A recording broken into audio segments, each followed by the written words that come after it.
There are men who die twice, and the second death is always stranger than the first. This is the story of a man who woke up inside someone else's body, inside someone else's chains, and refused to stay dead. His name, in the life that mattered, was Marcus Wayne, and in that life he had broken his jaw 3 times, won world title, and lost everything else. 20 years of professional boxing leaves marks that don't wash off. Crooked knuckles, a tattoo on the right hand reading "no stopping," and a brain that catalogs pain the way other men catalog memories. He remembered all of it, 243 fights, 191 of them for money, and one that was supposed to end on the canvas in round 3. Felix had arranged it. Felix, his manager, his friend, the man who had stood in his corner for 2 decades and smiled through every victory as if the glory belonged to him. The payout was enormous, and Marcus found out the number too late when Felix was already standing by the exit with the face of a man who had just lost someone else's money. Marcus didn't go down in the 3rd round. He won by knockout in the 5th, a left hook to the liver, clean, final, the kind of blow that ends arguments. And the crowd screamed, and Felix didn't scream, and 4 men were waiting backstage. They hit professionally, to the torso, where bruises don't show, and one blow landed in the solar plexus, and Marcus Wayne's 40-year-old heart, worn thin by adrenaline and vodka and 20 years of punishment, simply stopped. The last thing he saw was a fluorescent light flickering in the corridor behind the arena. The next thing he saw was iron bars, rusty, 2 fingers thick, and a torch on the wall, and someone's bare toe sticking out of the darkness. It smelled of urine and damp stone and something sour, like porridge left too long in the heat. He tried to stand and hit his head on the cage ceiling, a meter off the floor, no more, and sat back down on his knees, pulling his legs to his chest, breathing slowly, counting. That's when he looked at his hands and almost screamed. They weren't his hands, not the gnarled, tattooed, scar-crossed hands of a 40-year-old, but smooth, young, dirty as a gutter, with the clean skin of someone who had never been in a ring. He clenched the fingers, and they obeyed, but wrong, too long, too light, the way a borrowed glove feels, familiar in shape but foreign in fit. His heart was beating steady and strong, a young man's rhythm, because the body was young. The brain was not. When the cage door opened and a bald man in a toga entered, short, with the face of an accountant who counted not money but people, Marcus's body responded automatically, speaking Latin he had never learned. It felt like sitting in a car that drives itself. He could see the road, but the steering wheel turned without him. The body begged in a submissive tone, and the man in the toga smirked and walked away. And 10 minutes later, someone threw a bowl of gray barley through the bars. No salt, no oil, no point. But the body was hungry, so Marcus ate it to the bottom, every last spoonful, because 20 years of discipline had taught him to fuel the machine, whether he liked it or not. Then they dragged him out of the cell, 2 men in leather vests with short sticks, and led him down a corridor of stone arches and torches spaced every 10 paces. And then the sound hit him, a rumble from above, deep and visceral, like a stadium with its roof removed, 50,000 throats breathing in unison. He knew that sound, had heard it for 20 years through the ropes before the gong. But here there was no gong. Here there was sand. They led him to a training yard, 20 meters by 20. Packed earth, wooden posts scarred by sword cuts, and 5 other slaves standing in the corner, young, dirty, frightened, just like him. A guard poked Marcus in the back with a stick and said something the body translated as, "Show what you're made of," and pointed to the nearest post. The other 5 didn't understand the order. They stood there and received blows to the ribs for their confusion. Marcus walked to the post and did the only thing he knew how to do. He took a fighting stance, left foot forward, right hand back, weight on the balls of his feet, left hand at chin level, right hand at his temple. Not because the body remembered, but because his mind did. 20 years of muscle memory, stored not in these muscles, but in the consciousness that now commanded them. He threw a left jab and the post jerked. He threw it again, a jab followed by a right cross, and the post cracked, dry wood splitting from precision rather than power. The same spot hit twice. The courtyard fell silent. Out of the shadow of the archway stepped the bald man in the toga, Decimus Nerva, as Marcus would later learn, and looked at him differently than he had 10 minutes ago, not like a fish at market, but like gold. One word from Decimus, translated by the body as more, and Marcus threw a left hook, the same one that had ended his last fight in his previous life, and the pillar snapped in half. The top half flew 2 meters and slammed into the wall. One of the slaves, a big man with a broken nose, said quietly into the silence. He hit the tree, and the tree died. Decimus was not smiling. He was calculating, with the exact look of a promoter who has just spotted a left hook worth $1 million in ticket sales. Some things, Marcus thought, don't change in 2,000 years. They didn't take him back to the cage. They took him to the barracks, a stone room for 6, straw on the floor, a window near the ceiling. And that night, he lay on the straw and stared at the ceiling that didn't flicker, because fluorescent lights wouldn't be invented for another 1,500 years. But he was alive, and his heart was beating, and somewhere above the stone walls, the Colosseum roared. 50,000 throats that didn't yet know his name. Not yet. He clenched his new fist and felt the knuckles fall into place just right. Thumb on the outside, strike with the index and middle fingers, exactly as Coach Eddie had taught him 30 years ago. The body didn't know this yet, but now it would learn. Morning in the Gladiator barracks began with Brutus, the senior guard, a burly man given a stick and a little power, and who used both at every opportunity, walking the rooms and tapping the wall exactly 3 times. Anyone who didn't rise after the 3rd tap received a 4th, personal. Marcus got up after the first. 20 years of 5 in the morning runs had installed an alarm clock no reincarnation could reset. Breakfast was barley porridge, the same as yesterday, the same as tomorrow, the same as always. No salt, no oil, no protein count, no nutritionist named Dave calling at 6 to ask about water intake. He ate and watched, because before every fight he had studied his opponents. And here there were 20 of them, all sitting in the same courtyard, eating the same gray gruel. The gladiators fell into 2 categories: the 8 professionals, muscular and scarred and calm, who sat apart and ate without hurry, and the 12 newcomers, including Marcus, who ate quickly and watched the professionals the way stray dogs watch their master's dogs, with envy and fear in equal measure. The slave with the broken nose sat down next to him, enormous, arms as thick as thighs, a neck like a post, muscle built from hard labor, not a gym, and introduced himself. Taurus, of course, the bull, because in a world like this, what else would you call him? Taurus spoke quickly and quietly, and the body translated with a delay, like a poor interpreter at a conference, but the gist came through. 7 days until the first fight, the small arena, a warm-up for the crowd that arrived early and wanted blood before the main event. Warm-up fights, but they kill for real. Then training, and that's when things became interesting.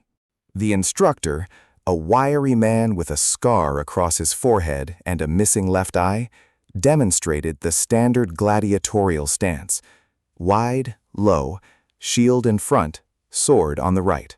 Marcus tried it, and his body assumed the position naturally, but his mind immediately objected. The chin was unprotected, the left hand occupied by the shield, no jab, legs too wide for mobility. Every instinct honed over 20 years was screaming that this was wrong, this was slow, this would kill him. He waited for the instructor to move on, then set the shield on the ground and set the wooden sword down beside it, and stood in a boxing stance, left foot forward, hands at chin, and the instructor turned around.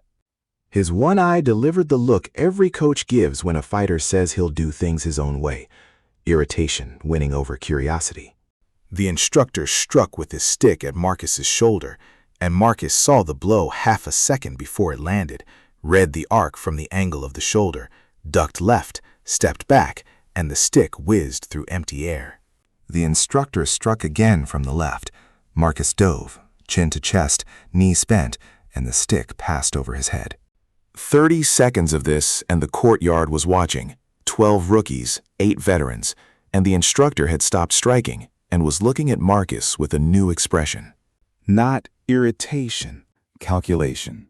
Decimus Nerva appeared in the courtyard 5 minutes later, smelling of olive oil and wine, and walked directly to Marcus and spoke slowly, the way people speak to foreigners or idiots. You don't use a sword. Not a question, a statement. You fight with your fists. Yes. They'll kill you. Marcus looked at the debris of the post still lying in the corner of the yard and said nothing. Decimus followed his gaze, paused, and then snapped his fingers. One man stepped out of the professional group, medium height, quick, holding 2 short sticks instead of swords. Sparring, not to the death, touches only. A hit counts as a touch, not a strike. The professional took his stance and smiled. The smile Marcus had seen 191 times on the faces of men who thought they knew how it would end. The professional attacked first, right stick horizontal at the temple, fast for this world, and Marcus read him by his shoulder before the arm even moved. A dodge to the right, the stick missing his left ear, then a step inside to 0 distance where the long weapons were useless, and a left jab to the solar plexus, not full force, just a mark, right on the nerve center onto the ribs. The professional doubled over and stepped back, gasping. Taurus stood with his mouth open and the bowl of barley he had forgotten about, porridge dripping slowly down his fingers. Decimus did not applaud, did not praise. He pulled a small wax tablet from the fold of his toga and wrote something with his stylus, and then looked at Marcus and said 3 words the body translated perfectly. No weapons. Fists. The arena. He wrote it down not as an order, but as a business plan. Marcus stood there, barefoot, dirty, in a torn tunic, and the bald man in the toga had just decided that his fists were a commodity. A familiar feeling. The last time he had felt it, a 16-year-old named Marcus Wayne was being brought by Felix to a promoter's office, and Felix was saying, "Look at his left hand. It's worth $1 million." Felix had been right about the hand and wrong about everything else. They moved him to a different room, 2 people instead of 6, fresh straw, a wider window, and on the small wooden table by the wall, there was a bowl of barley with something beside it. A piece of cheese.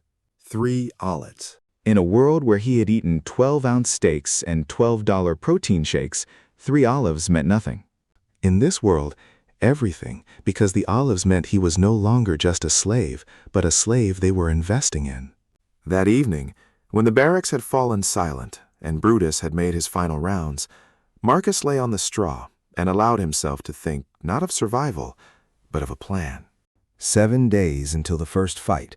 His body young and fast but untrained. Reflexes in the head, but not yet in the muscles. He needed shadowboxing every morning, jabs, hooks, uppercuts, until the body remembered what the mind already knew. He needed footwork, because in boxing, the feet are more important than the hands, even if explaining that to a Roman was like explaining an umbrella to a fish. And he needed to understand how they killed here, not in training, in the real arena. Because in 7 days, he would have to. He clenched his fist under the thin blanket and felt the knuckles align correctly, more natural than yesterday, the body already learning. Through the wall in the next room, someone was quietly praying to gods who were still real here. Marcus didn't pray. He had a left hook, and somewhere through the arches of the Colosseum, the morning wind was carrying the scent of arena sand. Sand on which, in 7 days, he would either die a second time or begin something this world had never seen. The broken post was still lying in the courtyard when they brought the new recruits out the next morning. No one had cleared it away, either forgotten or left as evidence, and the 5 slaves from yesterday's group stared at the fragment and then at Marcus and back at the fragment, as if trying to connect the two. Training began in earnest, and Marcus was assigned his own corner of the courtyard, a replacement post, and a leather bag filled with sand hanging between two poles on a rope. A Roman punching bag. He almost laughed when he saw it, because the last bag he had hit in his previous life was in Eddie's gym on 3rd Avenue, smelling of sweat and rosin, and this one smelled of goat skin and arena sand. He worked 4 hours a day, mornings and shadow boxing, 100 left jabs, 100 right crosses, 50 hooks, 50 uppercuts, his body protesting through the first 2 days before yielding on the third. Muscle memory is a strange thing. It lives in the mind but writes itself into the body, and if the mind remembers perfectly, the body learns twice as fast. By the 4th day, his jab was flying out in under a quarter of a second. Not a record, but enough for a world where the fastest strike is a two-handed sword swing from the shoulder. Taurus came to watch every evening, sat in the corner with his barley, said nothing, and watched Marcus hit the bag with the patient attention of a man studying something he doesn't yet understand, but intends to. On the 3rd evening, Taurus stood up, walked over, and silently mimicked what he had seen. Hands raised to his face, left fist jutting forward, elbows wrong, chin exposed, but trying. Marcus adjusted his hands, lowered his elbows, brought his shoulder up to cover his chin, showed him how to clench a fist, thumb on the outside, strike with the 2 front knuckles. Taurus hit the speed bag, and the bag swung half a meter. The bull had power enough to make every middleweight Marcus had ever faced ask to be moved to a different weight class. All he was missing was precision, and precision is something that comes with practice, something Eddie had said at least 1,000 times. They didn't talk, just punch, adjustment, punch, like with Eddie 30 years ago, in a language where words weren't needed because the body understood. Then, on day 4, everything accelerated. Decimus returned and announced that the new recruits would be taken to the Colosseum stands that afternoon, not to fight, to watch, to learn, to understand exactly where they had ended up. They filed out through a side passage carved into the stone. Narrow, 2 people couldn't walk side by side. A staircase, a turn, and then light. Sunlight hitting Marcus's eyes after 4 days of stone walls. And when he opened them, he saw the Colosseum from the inside. Everything he had known about its scale turned out to be a lie. Television lies, documentaries lie, photographs and travel guides lie. The Colosseum from the inside is not a building. It is a gaping mouth, and you are standing on its tongue. 50,000 faces rose upward, tier upon tier, into the sky. White togas in the marble lower rows, wool and sweat and screaming mouths in the middle, slaves and women standing in shadow at the top, as distant as clouds. The arena floor was an oval of sand the color of wet bone, because the sand was wet from blood, and a fight was already underway. 2 gladiators, one in full armor, crested helmet, large shield, short sword, a murmillo, the other nearly defenseless, carrying a net and trident, a retiaris.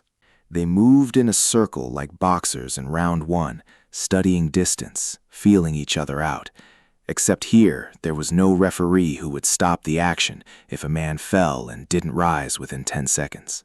The retiarius threw his net and missed, and the murmillo stepped forward and drove his shield hard into the man's face, and the retiarius fell, and the crowd roared. The murmillo stepped on the fallen man's arm and looked up at the box where a man in purple sat waiting for the decision. Marcus wasn't looking at the box. He was watching the fight with the professional eye he had used for 20 years to analyze opponents from recordings, and what he saw was this. The murmillo was good, powerful, skilled with his shield, but slow. His shield strike telegraphed a 1.5 seconds before the impact, readable from the shift in his supporting leg and the rotation of his leading shoulder. 1.5 seconds is an eternity.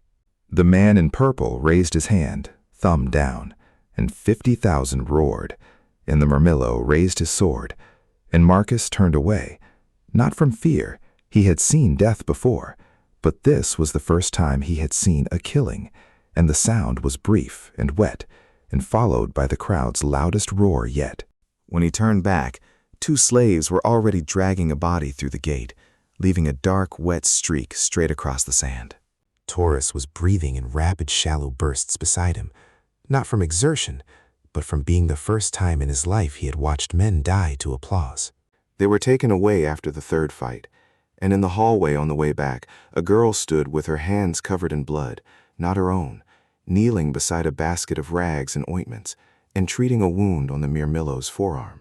She worked quickly, precisely, without unnecessary movement, a professional. And when the column of newcomers walked past, she looked up, and her gaze swept the pale, frightened faces with an expression that was not harsh, not pitying, but calm. The gaze of someone who sees blood every day and stopped flinching long ago, but has not stopped feeling. She caught Marcus's eye for 1 second before he looked away and kept walking, but he remembered. That evening he learned her name, Alia, healer of Decimus's barracks, a slave like all of them, but with privileges, keys, freedom to move through corridors after lights out, the right to treat everyone from cuts to fevers, and the habit of closing the eyes of the dead. The only one in this place who did anything for the dead for free. 3 days until the first fight. The jab and cross were working, the hook needed fine-tuning, and the uppercut wasn't landing right because his new body was longer than his old one, and the distance to the target was different. A technical problem requiring calibration, not courage. Against the style he had watched from the stands, hard, rough, predictable, feet rooted in the sand, swings from the shoulder telegraphed a second and a half in advance, his boxing wasn't just an advantage, it was a different sport. As if a man with an automatic rifle had been dropped into a world where everyone fought with sticks. Only his automatic rifle was 2 fists and 20 years of training. Through the wall, Alia was telling someone quietly, patiently, not to remove the bandage until morning. The voice of a person who repeats the same instruction over and over without growing weary of it. He fell asleep to that voice and slept. And then Brutus appeared in the barracks doorway before dawn, his face tense in a way that didn't belong to a man who ran on schedule. 3 words. The fight has been moved. Tomorrow. The fight has been moved to tomorrow. Marcus didn't sleep the rest of the night. He lay on the straw and counted percentages. Jab 90, cross 85, hook 60, uppercut 50. And that last number was the problem, because the uppercut was his signature, the punch that ended fights when nothing else worked. He had not 3 days, but approximately 6 hours until dawn. He got up, and the straw rustled, and Taurus in the next corner raised his head. Not asleep either. Marcus shook his head. Sleep. Taurus didn't listen. They trained in the yard until dawn, by the light of a single torch. Marcus hitting the speed bag while Taurus braced it from behind so it wouldn't swing. 1,000 punches. Every one counted. After 500, the body stopped resisting and began to obey. After 800, the hook finally followed the correct arc, short, compact, from the hip. After 1,000, he stopped, his hands shaking, his knuckles scraped raw, blood dripping onto the trampled ground, with no gloves and no bandages. Taurus silently brought water, and Marcus washed his hands and wrapped them in strips torn from the hem of his tunic. Homemade bandages, Eddie would have approved. Dawn, barley, the last meal perhaps. Marcus ate slowly, chewing every spoonful, the way his first coach had drilled into him at 17, a habit that held across 20 years and 2 lifetimes. Decimus appeared an hour before the fight, wax tablet in hand, and spoke quickly. A small arena, morning program, the stands 1/3 full, 15,000 or more. Early crowd come to secure good seats. The opponent, a prisoner of war from Thrace, sentenced to the arena for attempted mutiny, armed with a short sword and a shield, trained, a former soldier. The terms, to the death, or until the crowd decided otherwise. Decimus paused, then said what Marcus already knew. If you die, I lose money. Don't die. And left. Alia arrived 10 minutes later, silent, with her basket. She unwrapped the homemade bandages. looked at his raw knuckles, and for just 1 second, her calm face flinched. Not pity, understanding, because she had seen these hands at practice and knew what he had been doing through the night. The ointment stung like alcohol, and then went cold, and the pain was gone. And she wrapped his hands in fresh cloth, tighter than he had, neater, more professional. Knuckles exposed. She looked up and said one word that the body translated with unusual precision. Hey, the corridor, the stairs, the holding cell. Small, dark, a grill in front. Behind it, a strip of light, and the hum of 15,000 throats that didn't yet know his name. Standing beside him were 2 newcomers from his group, pale and shivering, and one of them, a boy of about 18, skinny, with the eyes of a hunted animal, couldn't stop swallowing. Marcus had seen that look 100 times in locker rooms before fights, on men sent into the ring too early, who already knew what was coming for them. He walked over and put a hand on the boy's shoulder and said nothing, because there were no words in Latin or English that would help, and the boy looked at him and swallowed once more and stopped shaking. That was enough. The gate rose. Hot, loose sand under bare feet, the smell of iron and rust, and the roar of 15,000 people eating dates and waiting for blood. And Marcus walked out last.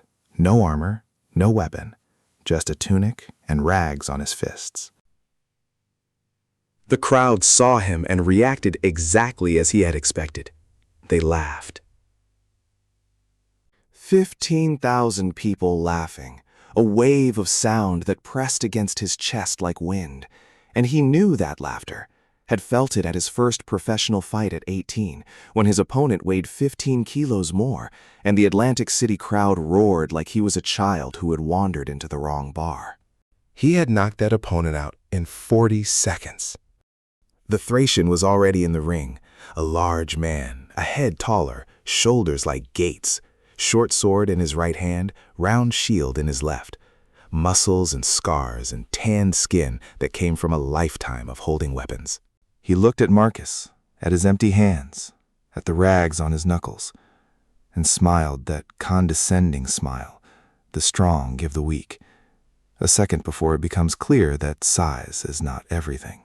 The referee raised his hand, shouted begin, and the Thracian attacked immediately. A soldier's attack. No dancing, no studying. A step forward with the shield, and a horizontal sword strike at the neck. Fast for this world. Slow for a former middleweight champion. Marcus read him in a second and a half, right foot planting, weight shifting left, the shield moving forward, the sword coming in horizontally from behind, and stepped to the left, outside the Thracian's right arm, and the sword passed his neck close enough that he felt the cold of the blade. The arena gasped. 15,000 people inhaling at the same instant, as if a single lung had contracted.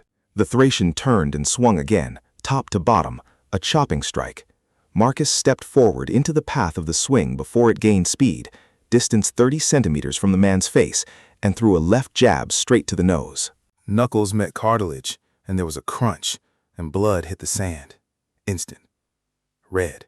A broken nose is not pain, it is disorientation, eyes watering, the brain losing its image for half a second.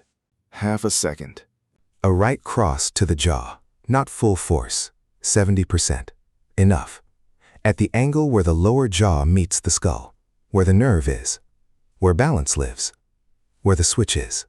The Thracian's head jerked right, his body followed his head, the sword flew from his hand, the shield hit the sand, and the man fell, not to his knees, not gradually, but like a pillar, straight, instant, total, face down in the sand.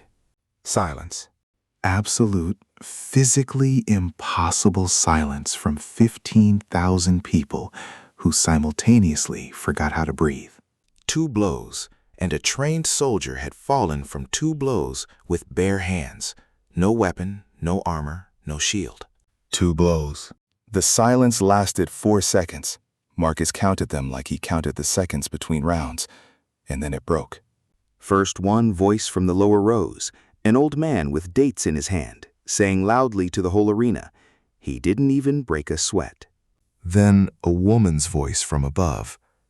Did he hit him with his fist? Just his fist? Then a man's voice, close. He moves like water. I've never seen a man move like that. And then a roar. Not the laughter with which he had been greeted a minute ago, but a roar of delight. 15,000 people screaming until the name Voro spread from row to row, and he stood alone on the sand, with 2 fists and 20 years of boxing in his head. The Thracian stirred, alive, which was the point, because Marcus hadn't fought to kill, he had fought to demonstrate, and Decimus would understand, and the crowd would understand later. The ring announcer grabbed his arm and raised it high and shouted his name. Vero. And 1,000 voices, maybe 3,000, repeated it, and the gate closed behind him, and the adrenaline was fading, and his hands had begun to burn. Knuckles, wrists, forearms. His body was not used to impact without gloves, and he needed months of work on the bag without padding to toughen the skin and harden the bones. And he needed time he did not have here. In the waiting room stood the boy whose shoulder he had touched, the boy who was about to enter the arena for his own first fight, and his eyes no longer held the fear of a cornered animal. They held a question. Marcus showed him a fist, clenched correctly, thumb on the outside, and the boy mimicked it, crooked and weak and uncertain, but he mimicked it. And they led Marcus upstairs and the boy into the arena, and Marcus never found out what happened in those first seconds after the gate rose. Decimus was waiting in the hallway, his wax tablet filled with writing, and for the first time since they had met, he was not counting, he was assessing, not a commodity, but a phenomenon. 2 strikes, Decimus said. 2, Marcus confirmed. The crowd liked it. Not a question, a fact. And Decimus pulled something small and shiny from his belt and placed it in Marcus's palm. A bronze coin, the emperor's profile worn smooth, worth nothing in the world Marcus had come from. And here, the first thing that belonged to him, not to an owner, to him. Tomorrow, the main arena, Decimus said. And his voice was different. Not an accountant's voice, but the voice of a man who had found something rare and was afraid it would break. Alia appeared around the corner, saw the blood seeping through the bandages, shook her head without a word, took the coin from Marcus's fingers, placed it in her pocket, took him by the wrist, and led him down the corridor to be treated. He didn't resist. For the first time in 20 years of professional boxing and 4 days of slavery, he let someone lead him by the hand and did not feel weak for it. Outside the walls, beyond the stands he could no longer see, someone was already mentioning the name Varo, still quietly, still among only a few, and in a patrician's box, a man in a toga with a purple border asked his assistant for the name of this slave. The assistant replied. The man wrote it down. His name was Gaius Corvinus. 3 days passed before the next storm found him. Decimus was gone from the barracks. Brutus maintained the schedule: wake up, porridge, training, porridge, sleep, barley without salt, a constant of the universe. But Marcus trained separately in his assigned corner, working the bag in the shadow until his body moved the way his mind demanded. A new recruit arrived in the barracks, not a slave, but a volunteer, a free man who had signed a contract with Decimus's school, an octorati they were called, men who sold themselves to the arena for money and food and shelter. His name was Silas, and he had a broad smile and clear eyes and a light stubble, and the kind of open, simple face that made everyone around him feel like they were among friends. He sat down next to each person in turn, asked their names, offered to share his bread, and by the end of his first hour, he knew the names of all the newcomers. By the second hour, he had moved on to the professionals. Charming, easy, one of the boys, and Marcus watched him with a cold and specific recognition because he had seen this exact person before. Felix had been exactly like this, A smile, openness, a willingness to help, and behind the facade, a mechanism that treated people like chips on a table. When Silas came to Marcus that first afternoon, sat beside him by the wall, and said, "You're Varro, the brawler. All of Rome is talking about you," Marcus looked at his hands. Clean. Too clean for a man who had just signed up to fight in the arena. No calluses from a sword hilt, no burns from forge work, no signs of physical labor. The hands of a scribe, or a merchant, or a man who had never earned his bread with his fists. "I saw your fight from the stands," Silas said. And there it was, the second mistake, because a person who is genuinely interested in you asks questions, and Silas asked none. A person who already knows the answers doesn't need to. That evening, Marcus told Taurus, "Keep an eye on the new man. Don't tell him anything about me." And Taurus nodded without asking why, which was a quality Marcus had begun to deeply appreciate. Silas behaved impeccably for 3 days, trained with the others, learned the sword clumsily like a novice, shared food, joked, remembered everyone's sore knee and every wife's name beyond the walls. He came to Marcus exactly once a day, said a word or two, and left, never pressing, never asking questions, maintaining a careful, performing distance. Classic recruitment. Marcus had seen it described in documentaries on the same sleepless nights he had watched Gladiator films. On the fourth night, he was proven right. He lay with his eyes closed and listened, one ear open, 20 years in a world where being stabbed in the back teaches you to sleep like a cat, and heard footsteps, light, cautious, not Brutus, not Taurus, who was snoring through the wall. He waited 10 seconds, got up, followed barefoot along the cold stone, keeping to the wall, and traced the steps to a small service yard behind the kitchen where they took out the trash. Moonlight, 2 silhouettes, Silas by the wall, and opposite him a man in a short cloak and a hood, hands in gloves, clearly not from the barracks. They spoke quietly, the night air carrying fragments. Fist fighter, unarmed, dodging. Silas paraphrasing, describing Marcus's technique, the hand he led with, how he moved in the courtyard. A report. The hooded man listened, nodded, placed the gold coin in Silas's hand, not bronze, gold, and left through the back gate, which Marcus now knew was not locked. Silas stood in the moonlight, twirling the coin between his fingers, that same open, simple smile on his face. Marcus stepped back into the shadows. So Corvinus had moved, not loudly, not openly, but from within, through a pair of clean hands and a charming smile. And now Corvinus knew how Marcus fought, knew his dodges, knew he read an opponent by the shoulder, knew the left lead, knew the combinations. That was bad, but not hopeless. Because Corvinus knew how Marcus fought right now, and didn't know he could fight any other way.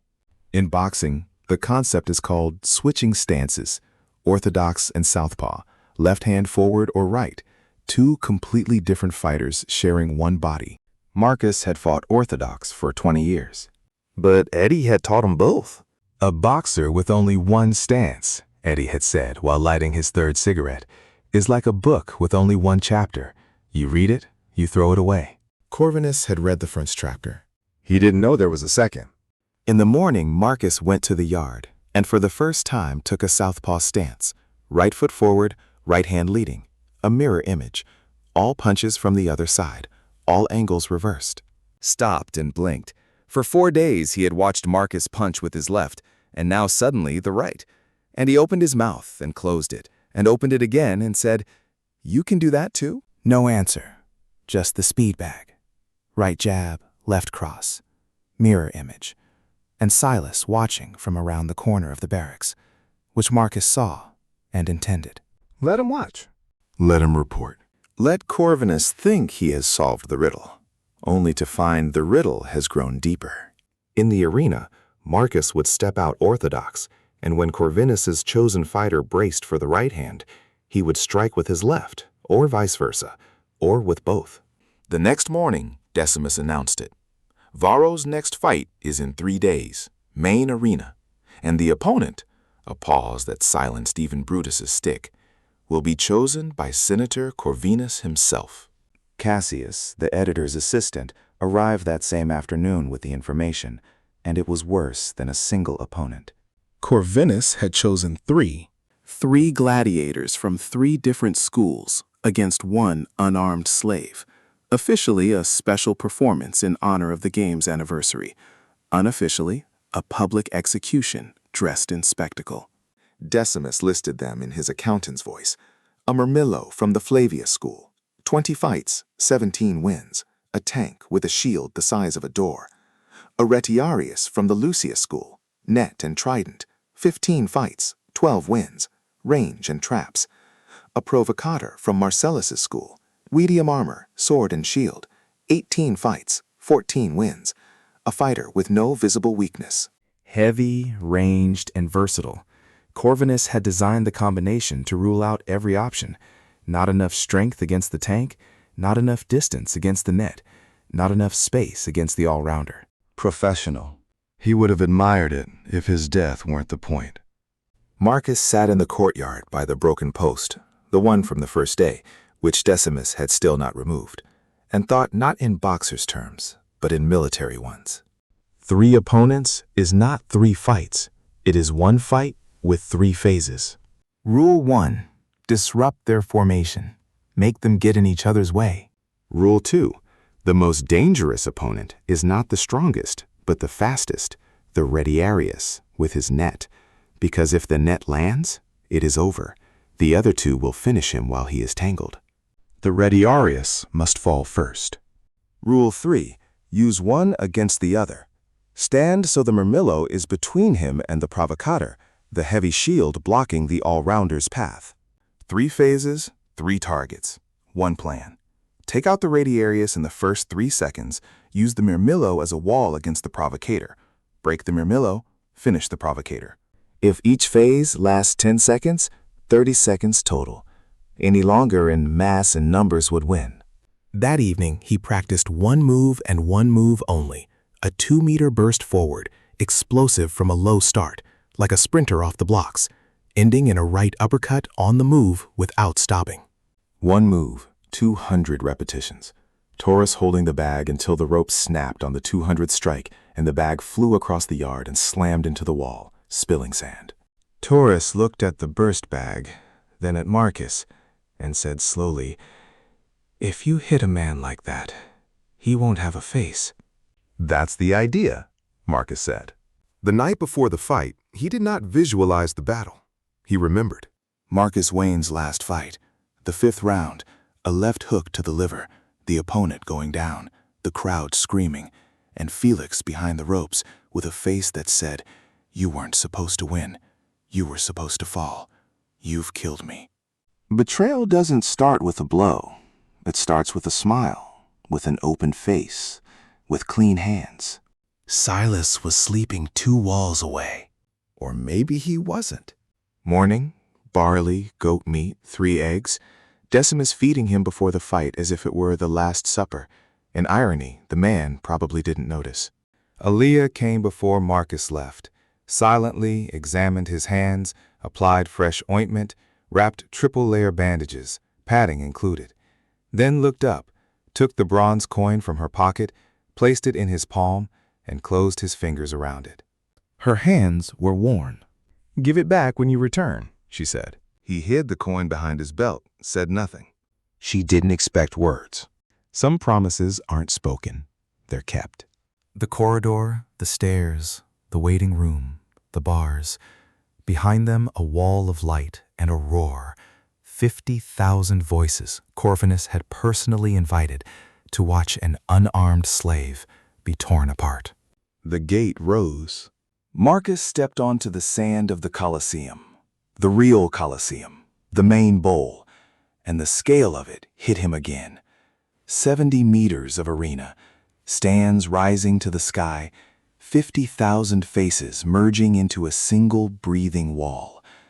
Red awnings filtering the sunlight until the air itself seemed stained. He stepped out barefoot in a tunic, hands in gauntlets, and the crowd roared. Not laughter this time, but recognition. the name already spreading row to row. From 3 opposing gates, simultaneously, his opponents emerged. On the left, the Murmillo, a mountain in a crested helmet, with a shield the size of a door, walking heavily and confidently, like a wall that had learned to move. On the right, the Retiarius, thin, sinewy, Ned in his left hand and trident in his right, no helmet, face open, young, calm, moving softly like a cat. In the center, the provocateur, medium height, medium armor, medium sword, medium shield. Nothing remarkable, which meant no visible weakness, the most dangerous of the 3.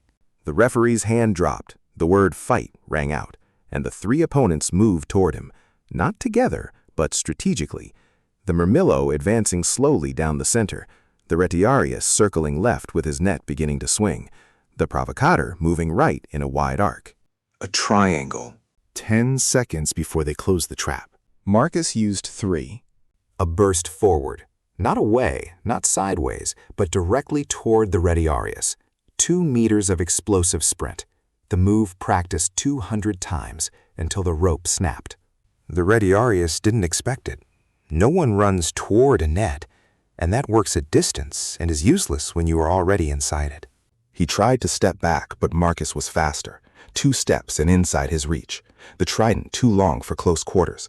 The net not yet unwound. Half a second. 1 window. A right uppercut from the hip, through the torso, into the chin, the lead insert adding weight, the full body in motion, and the sound was a hammer hitting a sandbag. The Retiarius's head snapped back, his body lifted a centimeter off the ground, no more, but Marcus saw the soles of his sandals leave the sand, and he fell, the trident stabbing the ground beside him, the net draping over his face like a shroud. 3 seconds. Phase 1. The Murmillo stat. The Provocateur stopped. They had seen their partner, 12 professional wins, go down from a single punch, and their brains refused to process it. 1 second of paralysis.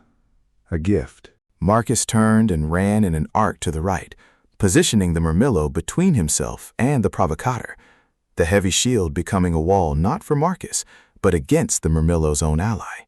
The Murmillo came after him, heavy as a bull, and swung horizontally from the shoulder, left foot forward, weight shifting, visible a second and a half before the blade moved.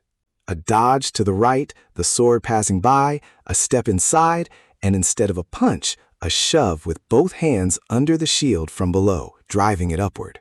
The shield jerked up and blocked the Murmillo's own vision for 1 second, and Marcus threw a left hook, not to the head, but to the fingers gripping the sword hilt, knuckles with lead inserts slamming into the man's hand. A crunch, and the sword fell, and the Murmillo roared. Not rage, but pain. Broken fingers. His weapon hand useless. His 20-kilo shield now only a hindrance. The Provocateur was already close, and he had seen what had happened in 15 seconds, and his eyes behind his visor were no longer composed. They were calculating survival. He didn't attack. He waited. Smart, and therefore the most dangerous. But Marcus didn't let him wait. A step forward in orthodox stance, left foot leading, the stance Silas had described to Corvinus, the one the Provocateur had surely studied, the one he had prepared for. The Provocateur raised his shield to the left, covering the right side of his face. They had done their homework. Marcus switched. Southpaw. 1 movement, right foot forward, left foot back, mirror image.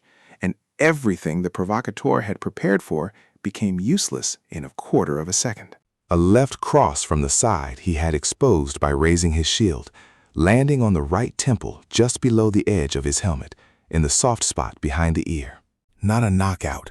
Worse, vestibular shock, the world spinning sideways, balance gone. The Provocateur staggered, shield dropping, and Marcus threw a right hook short from the hip into the exposed jaw. The helmet clattered on the sand, and the Provocateur fell to one knee, then to the other, then face down. 30 seconds.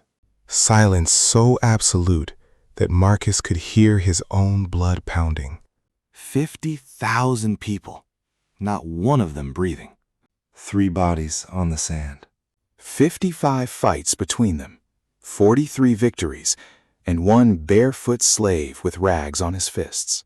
The first sound wasn't a voice. It was a thud, rhythmic, dull. Someone in the upper tiers stamping their foot on stone. Then a second foot, a third, a 10th, a 100th, a 1,000th, until 50,000 feet were pounding in unison, and the Colosseum shook as if in an earthquake. And then a name, one word from 50,000 throats, not a shout, but a blow, a wave, a wall of sound. Varro. Varro.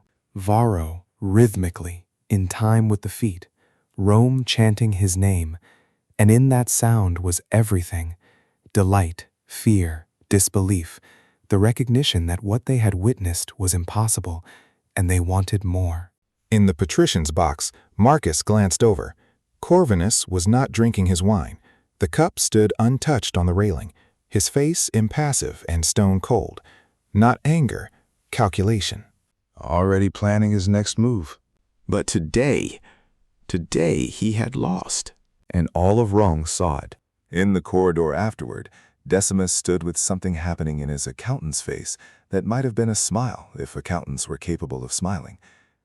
3, he said. 30 seconds, Marcus replied. And Silas was standing behind him, open face closed for the first time. No smile. Gray-colored. He had seen the southpaw stance, the stance he had not described in his report, because Marcus had shown it to him specifically, and specifically not the way he had described it, and he understood.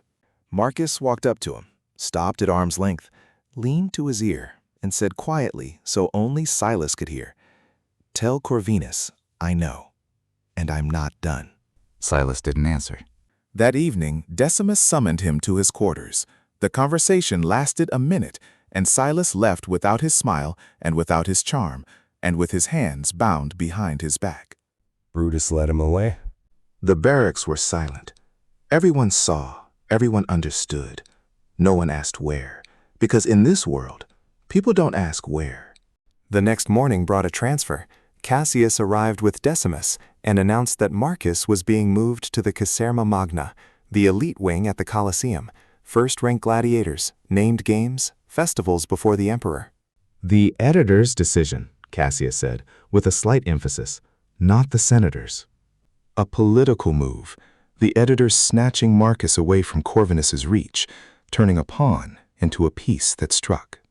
Decimus stayed after Cassius left and stood looking at Silas's empty straw and said quietly, "In Magna, the rules are different. My men don't go there. My cook doesn't cook there. My Brutus doesn't knock with his stick there. They have their own masters. And their own dogs." Marcus asked about Taurus, and Decimus shook his head. "Taurus is mine. Magna only takes first-rank fighters. Taurus hasn't fought in the arena yet." Through the window, Marcus could see Taurus at the punching bag, throwing jabs with his left, off-center but powerful, the technique already taking hold. Without Marcus beside him, Taurus would keep training, or they would send him to the small arena in a month, and without the method in his head, he would simply be a large, slow man with a broken nose against someone with a sword. "Will he fight?" Marcus asked. "In a month," Decimus said. "Small arena." I'll keep an eye on him. Not a promise, a fact recorded in a ledger. Before leaving, Marcus stopped by Taurus and showed him 3 things without words. The stance, feet narrower, weight on the balls. The jab, from the shoulder, return to the face faster than the throw. The duck, chin to chest, knees bent. Taurus repeated each 3 times, silently, and on the 4th try, correct. And they nodded at each other, and Marcus left. In the hallway at the turn toward the exit, Alia was standing, not with her basket, empty-handed, because the barracks knew everything 5 minutes after it happened. Marcus stopped. He pulled the coin from his belt and held it out. "I'm back," he said. She shook her head. "You're not back yet. You're leaving. "Give it back when you come back for real." He put the coin away, and she turned and walked down the corridor, and the sound of her footsteps was the only warm sound he would remember from those walls. The Magna barracks were in the north wing of the Colosseum, 2 hallways and a flight of stairs up, and the difference from what he had left behind was like the difference between a basement and a palace. Wide corridors with mosaic floors, private rooms with real doors, wooden beds with wool mattresses, windows looking out onto the arena, a polished armory behind glass, a training yard twice the size with 2 punching bags and sand-covered sparring ground. Luxury for a slave, and the irony of that was thick enough to taste. The manager of the Magna, Gaineus, was a former centurion with military bearing and eyes that calculated faster than Decimus's, and behind him, 2 guards with real swords, not clubs. Gaineus talked as he led the tour. 12 gladiators in Magna, each a veteran of at least 20 fights, each a name known to the tribunes, each worth hundreds of thousands in coin. Training twice a day, meat every day, a permanent doctor, fights once every week or 2 in named matches only. Marcus was assigned the smallest room at the end of the hall. Status, Ricky. In Magna, what you did outside doesn't matter. The score starts at 0. He sat on a wool mattress in a private room overlooking the arena and tried to remember when, in either of his 2 lives, he at last felt so utterly alone. He remembered the first night at training camp at 16. Eddie had said, "The walls don't matter. What matters is who you are when the walls are strange." Thanks, Eddie. The next morning, the 12 first-ranked gladiators of the Magna stood in a semicircle and looked at him, not hostile, appraising, the way a pack sizes up a new wolf, not growling but measuring. And Marcus stood and looked back and counted, a habit. Maximus stepped out of the semicircle, large, broad-shouldered, a short beard, and eyes that held nothing, no malice, no interest, no boredom. The eyes of a man who had witnessed so many deaths, he had stopped tallying them. "Fist fighter," he said, his voice low and steady as stone on stone. Yes. Here, fists are not weapons. Marcus said nothing. Maximus held out a hand, open palm.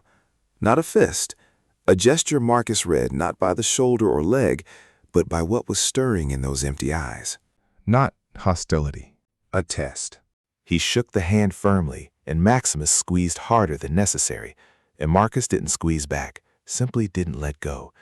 20 years of handshakes with men who tried to prove something through a palm had taught him one thing: don't squeeze harder, just don't release.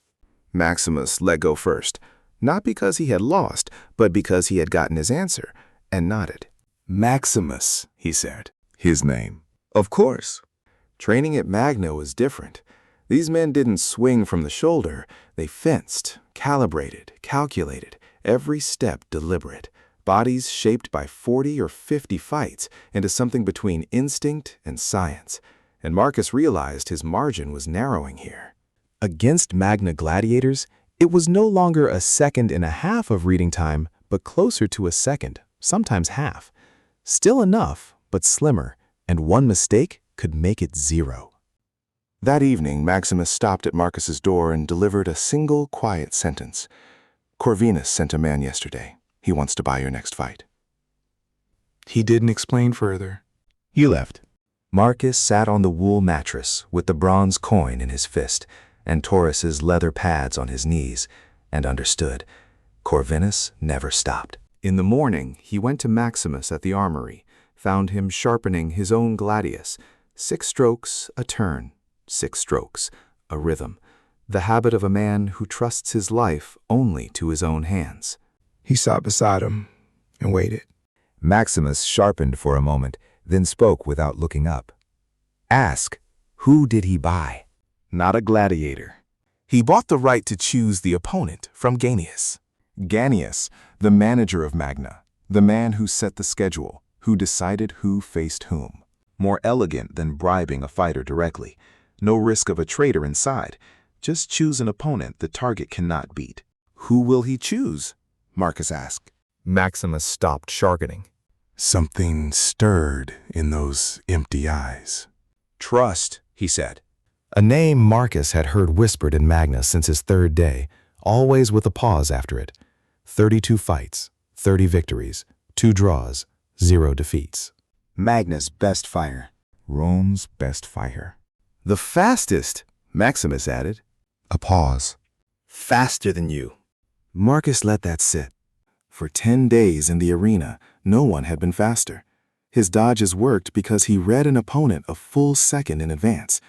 But if the opponent was faster, that window shrank to half a second, a quarter. And at some point, reading was useless because the body couldn't execute what the mind already knew. What style? He asked. Demarcari. 2 swords, no shield, no helmet. No helmet meant confidence. Drus wasn't afraid of a blow to the head because no one had ever come close enough to threaten it. He went back to his room and thought for 4 hours, sitting at the window watching the empty arena below. Options. First, dodge and wait for a mistake. 30 wins meant no mistakes existed. Second, strike first with a lunge as he had done against the Retiarius. Without a helmet, Drus would see it coming, and at his speed he would counter before the fist arrived. Option 3. Something Drus had never seen. Something no one in Rome had ever seen. He closed his eyes and went back 20 years to Eddie's gym on 3rd Avenue. The smell of rosin, Eddie on his stool watching the speed bag work, and Eddie's voice. Boy, you're hitting with your hands. That's good. But the strongest punch in boxing isn't with your hands. With what? Marcus had asked. With your feet, Eddie said. The punch starts from the floor. Foot, hip, torso, shoulder, fist. Take one link out and you lose half the power. Add a link and you double it. Add a link. In boxing, by the rules, you don't strike with your feet. In boxing, by the rules. Here, there were no rules. He stood up, walked to the empty training yard in the lunch silence, and threw a low kick into the speed bag, right leg from the hip in an arc, shin like a whip, and the bag caved in, the rope snapped taut, and the crossbar creaked.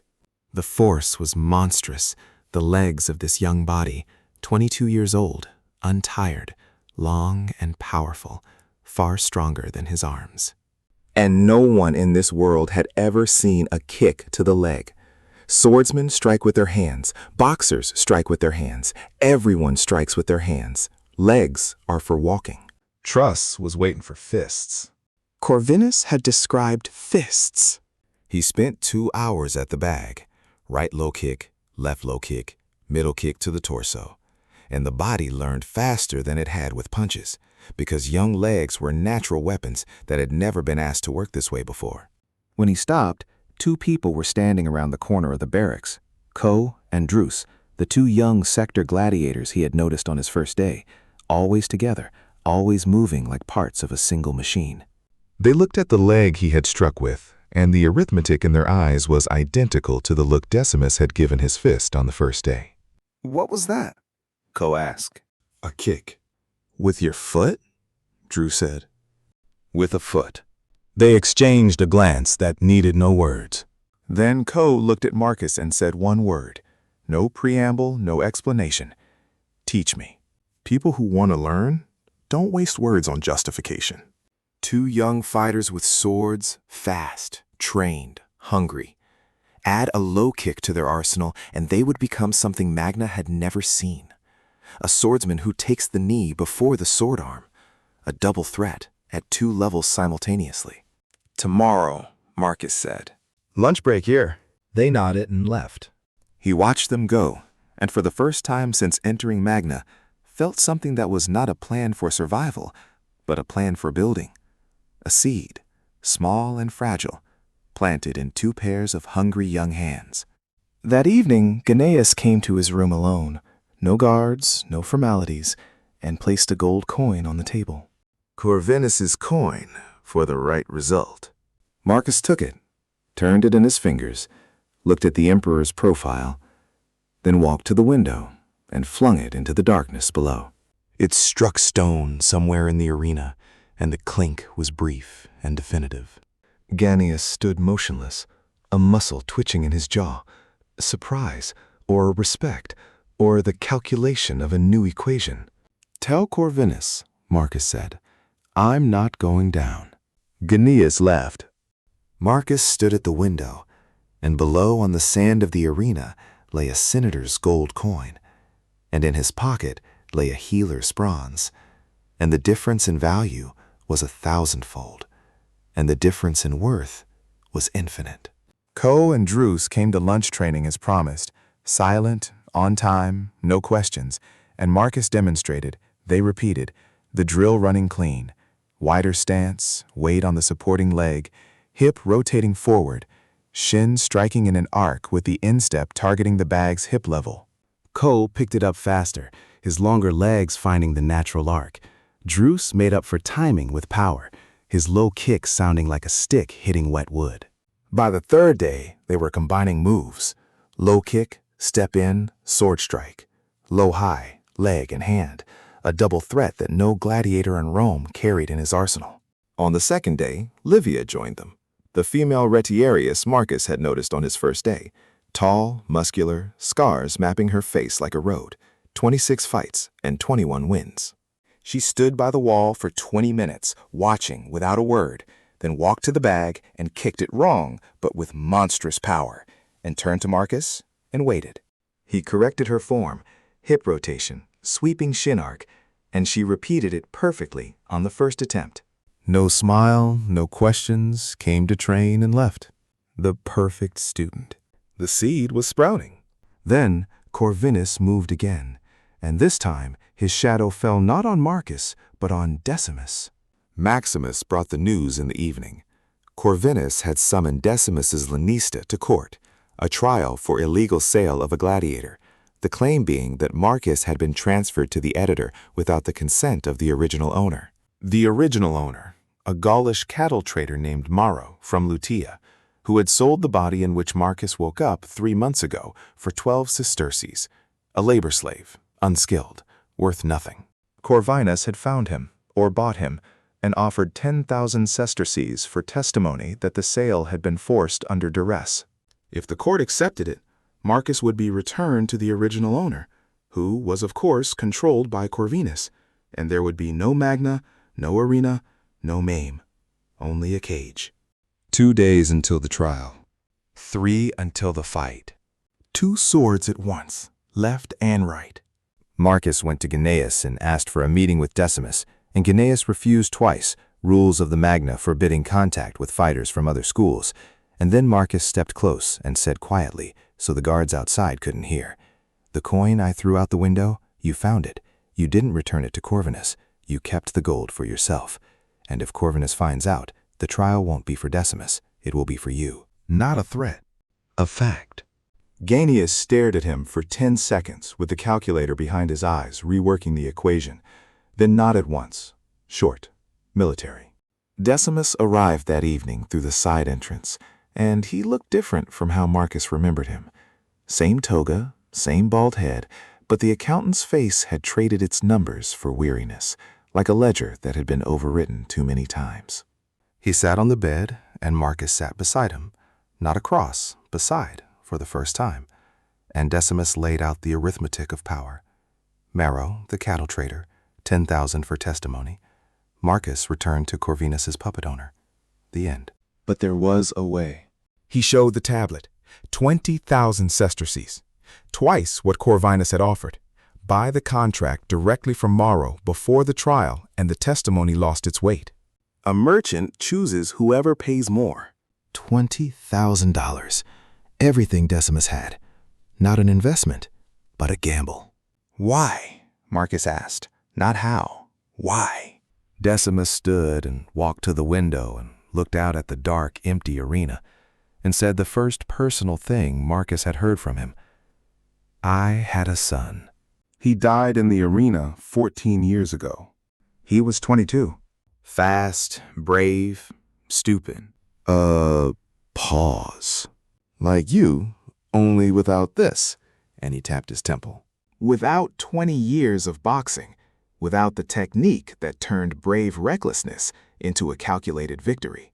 His son had entered the arena young and fearless, and died, because courage without method kills faster than cowardice. I'll pay. Decimus said. Not for you, but for what you're doing with those two in the courtyard and with that woman. You're teaching them not to fight, to survive. My son didn't know how. He turned from the window, the accountant's face restored, but beneath it, at the very bottom, like gold under mud, was something for which no language Marcus knew had the right word. Tomorrow morning, I'll be at Mara's. The trial won't take place. He left quietly, and Marcus stood at the window and looked at the dark sand and thought, Decimus was betting 20,000 on him, not on the fighter, but on the teacher, not on the man who could win, but on the method that could outlive him. The seed that could become a school if the man carrying it in his head didn't die the day after tomorrow. Late that night, a small flat object appeared on the threshold of his room. A wax tablet, one word scratched into it. The wax smelling of expensive oil, the kind that doesn't exist in barracks, the kind that coats the hands of people who have never held a sword. Get ready. Corvinus knew about the fight. He knew Marcus hadn't taken the gold, and he wanted Marcus to know that he knew. Marcus left the tablet on the table. He was already getting ready. One day before Drus, Decimus had left for Maros at dawn, and no news had returned, a silence that meant anything. Success, failure, delay. Marcus controlled what he could control, his hands and his feet, working the bag through the morning with fists only, saving the low kick for the arena. Ko and Drus trained in their corner, Drus already weaving the kick into his sword combination smoothly, the leg and blade becoming parts of one mechanism. Noon, the Magna fell quiet. Then footsteps in the hallway, light, even, with a barely perceptible rhythm. Step, step, pause, step. The gait of someone carrying something and stopping to keep from spilling. He opened the door before she knocked. Alia stood in the hallway of the Magna barracks, where she had no right to be, a basket in her hands, and on top of the bandages a bundle of cloth from which steam was rising. Goat meat, warm with herbs and oil, a flatbread thin and crispy with sesame seeds, and a small clay pot of amber honey. Gnaeus owes me a favor, she said, before he could ask. His wife, a fever. Last winter, she survived. He sat and ate, and the flavor was like music after silence, and she sat across from him on the floor, cross-legged, the way someone sits who is more comfortable with floors than furniture. She watched him eat and said nothing, and when he had finished, she opened the honey and held her finger out to him. Eat, you'll need energy tomorrow. And he ate the honey from her finger like a child, and there was nothing in the gesture but simplicity. Then she took his hands out of habit, unwrapped the bandages, and examined his knuckles, healed and calloused now, the skin thickened and roughened, and ran her finger across the new scar on his right hand, the one that hadn't been on this body before him. Your hands are different, she said. When they brought you here, the hands of a slave, smooth, empty. Now the hands of a fighter, but not like the ones here. Calluses only on the two front knuckles, and nowhere else. No hilt marks, no shield burns. You don't hold a weapon, you only strike. Every day, thousands of times. No one does that. A pause. Where did you learn that, Varl? Far from here, he said. The third time, the same answer he had given Taurus, the same he had given Alia before. But this time she didn't accept it. No, she said, soft but firm. Far away means Gaul, Britain, Parthia, and they don't hit like that there. Nobody hits like that. I treat people from everywhere, and I know. You fight as if you were taught in a place that doesn't exist. Between them, a honey jar, a basket of bandages, silence deep enough to drown in. He could have lied. An Eastern monastery, a hidden school, a secret master in the mountains. Any lie would have held. She would have accepted it, because in this world, lies were normal, and truth was a luxury. But Alia closed the eyes of the dead for free, the only person in the barracks who did anything for those who couldn't pay, and she didn't deserve a lie. I can't explain where, he said, but I can explain what. And then he described the method, slowly, every word like a punch to the bag, heavy and precise. People who fight not with weapons, but with their fists. It is an art like sculpture or poetry, but made of the body. Years of training, thousands of strikes daily, not for war, but for victory. One-on-one, no swords, no shields. She listened without interrupting, without nodding, the way a person listens to a sound they have never heard before. Rules, he continued. You cannot hit a man who is down, cannot hit below the belt. If you fall and don't rise within 10 heartbeats, you have lost, not died. Lost. Not dead? She asked, and her voice was quiet, but something in it had changed, something tiny and cautious, like a flame held behind a hand in the wind.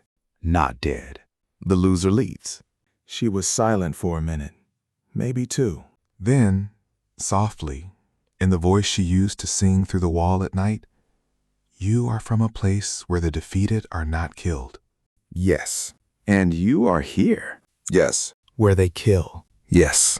She reached out and touched his face, not the wounds, his cheekbone, just touched it, her fingers warm and smelling of honey and bitter ointment at the same time, honey and wormwood.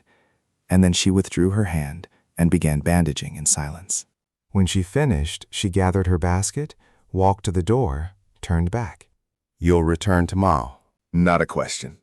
Not a request. An order from a slave, and it weighed more than any senator's command.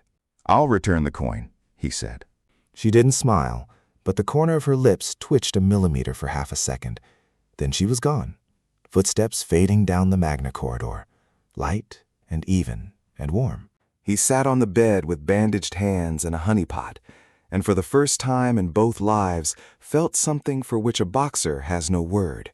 Tenderness, perhaps, or gratitude, or simply warmth.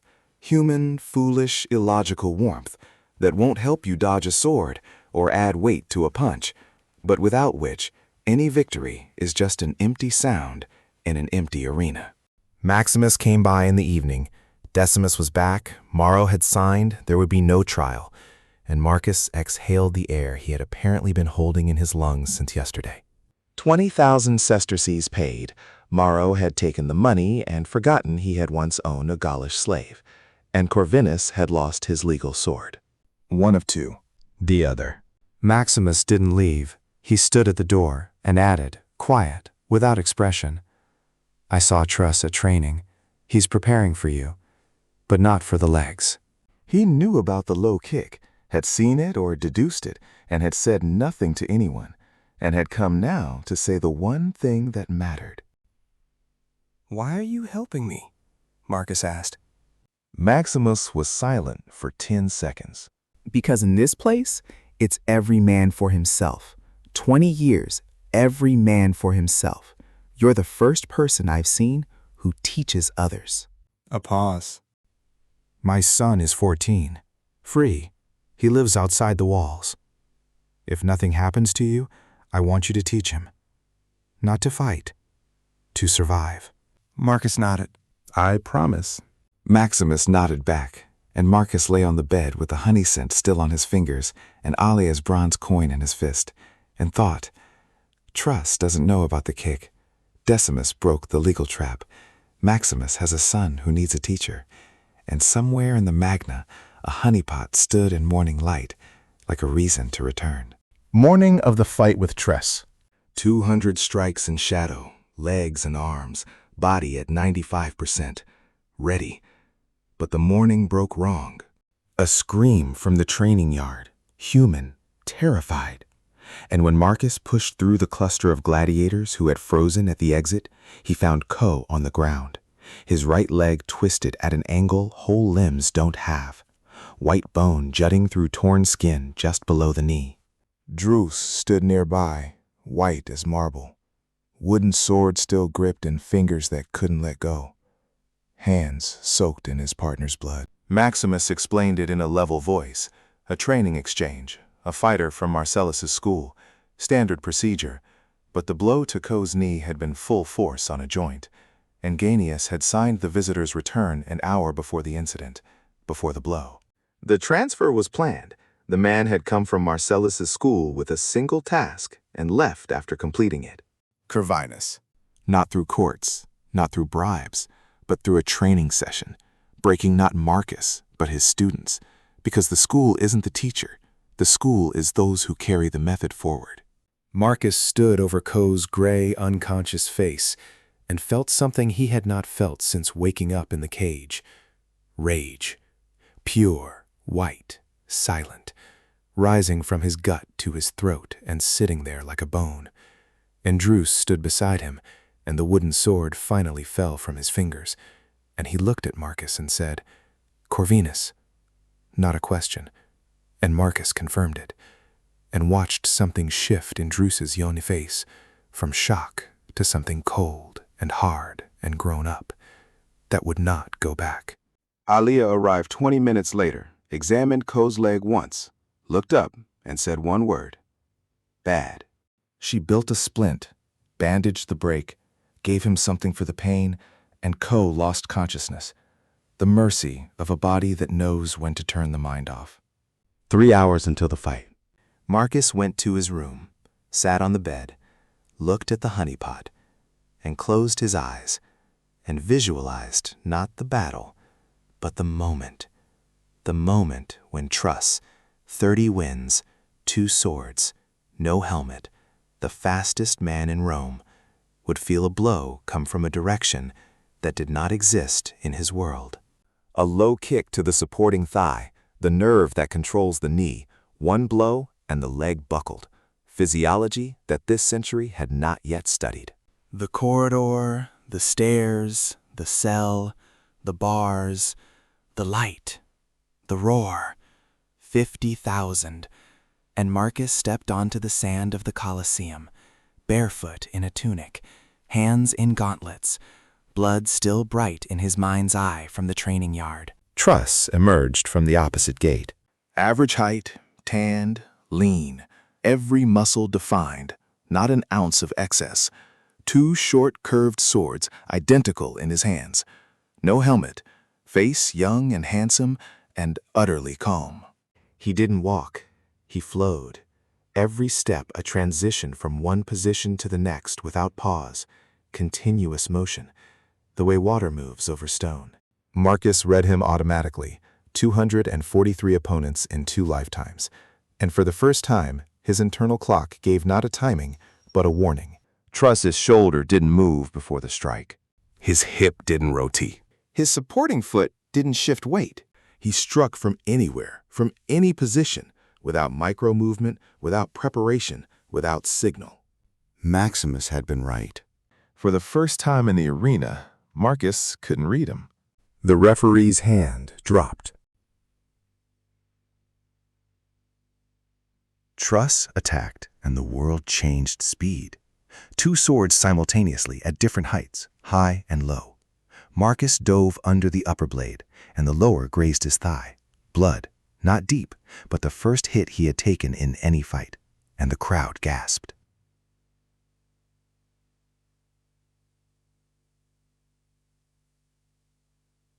Second attack, third, fourth, right diagonal, left straight down, both crisscrossing. Marcus dodging, ducking, stepping back, not a single one clean, but not cleanly blocked either. 4 strikes in 3 seconds, not one of them readable from a shoulder or a hip or a leg. The crowd began to understand. The fist fighter was retreating. Vero was retreating for the first time.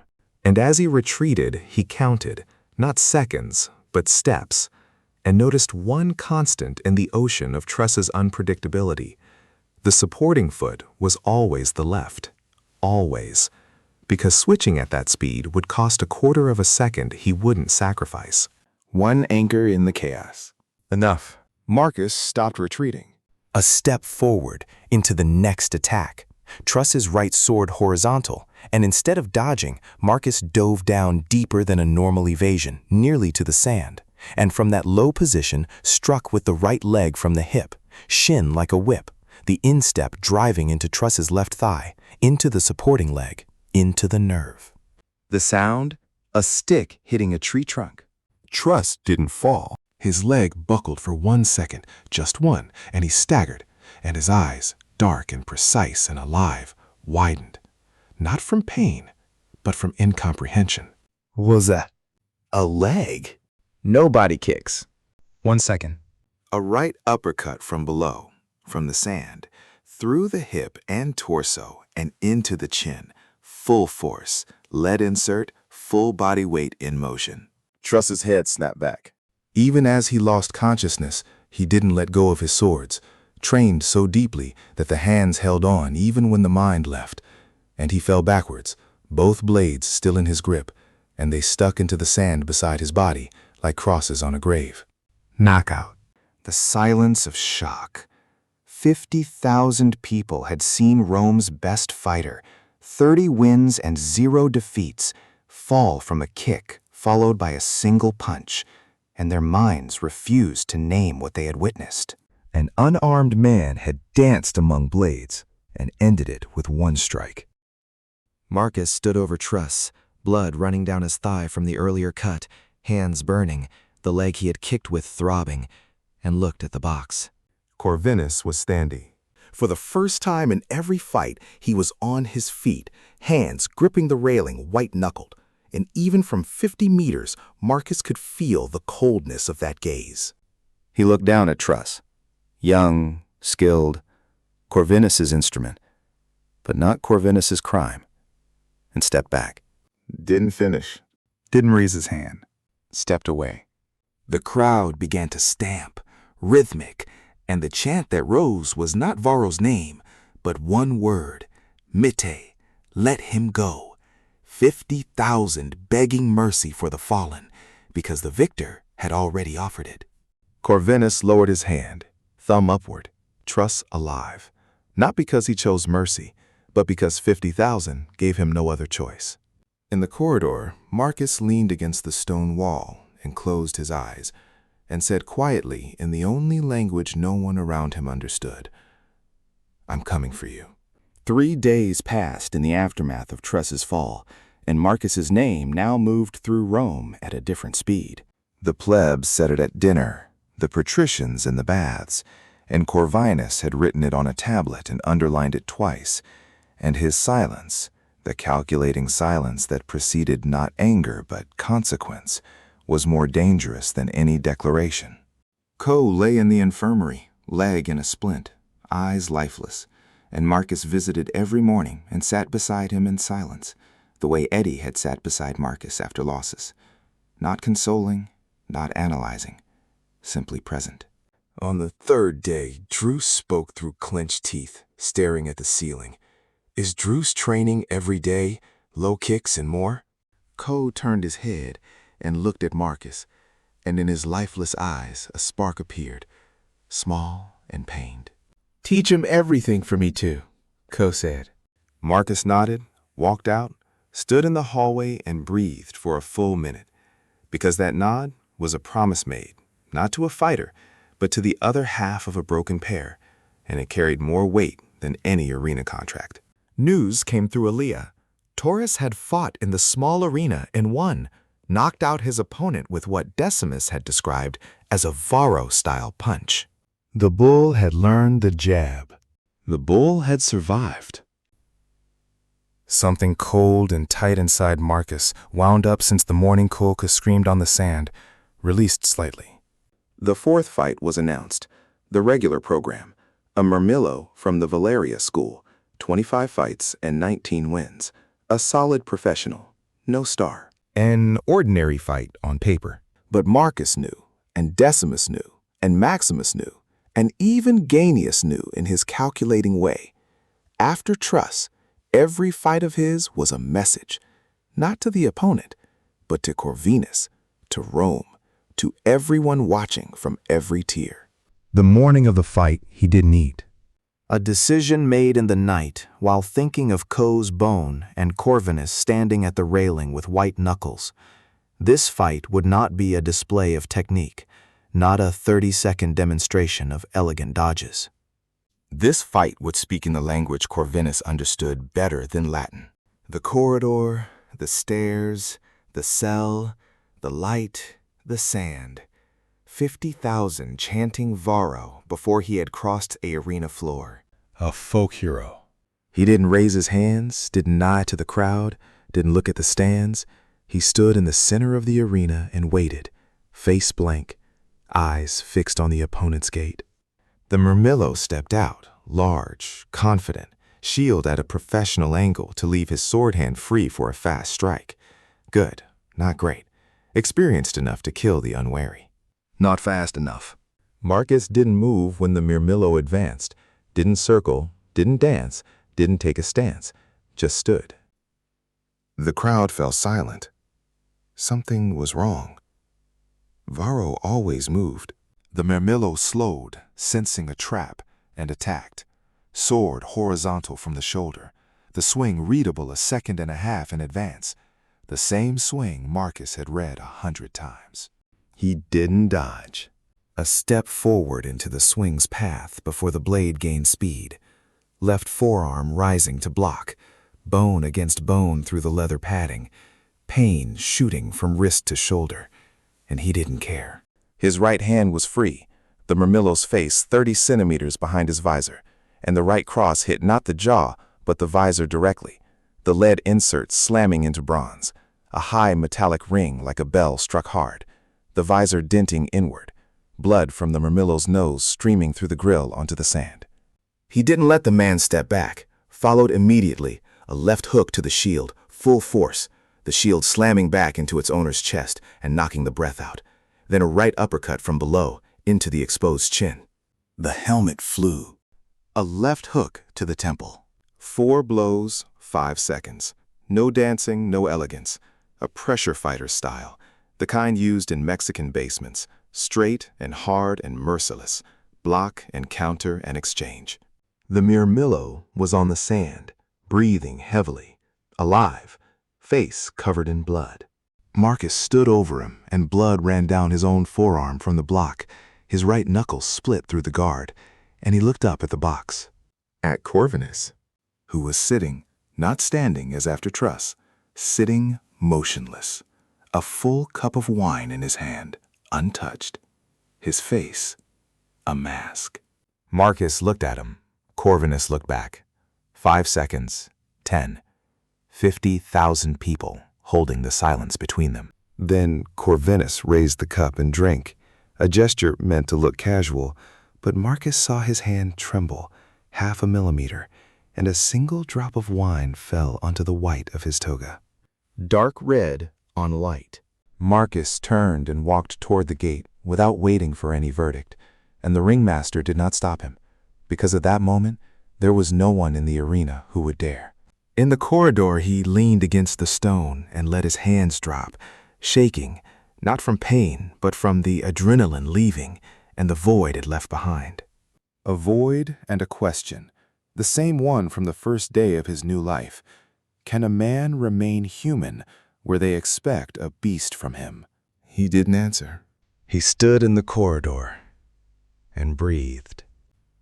Somewhere above him in the stands, 50,000 people were still discussing a drop of wine on a white toga. Somewhere across the city, in a room that smelled of expensive oil, Corvinus was writing on a tablet and planning his next move.